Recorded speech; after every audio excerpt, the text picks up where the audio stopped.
Peace, family.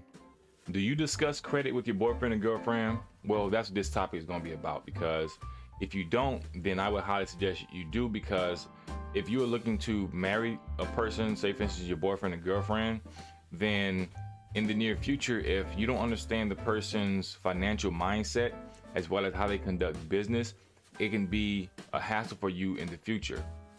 So for those of you who are dating and you're looking to marry, I would highly suggest that both of you sit down at a table and you look through each person's credit scores, their credit report, their derogatory items, and this is going to help you be able to understand the mindset of the other person. Now, I want to say this, that just because you as an individual may have certain derogatory items on your credit report, or the other person may have these derogatory items on their credit reports, that does not mean that that's who that person is.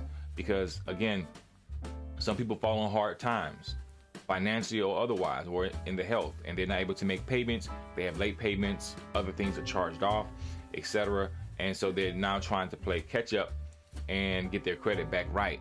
Now there are others who are just financially irresponsible, and quite frankly, they don't care about making the word bond, making their payments. They don't care about paying people back, and this can be a serious issue as it relates to the person's character.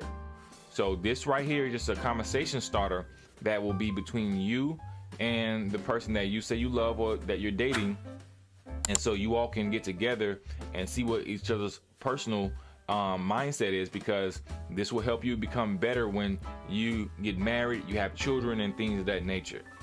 So I just want to have this quick and brief discussion about the person you're dating as it relates to their credit, and how you all should get together and discuss these things so you can be better in the future. All right, so if you need any help with your credit, please visit www.credithealing.org. And also, if you have any questions, feel free to reach me at credithealing@gmail.com. Peace.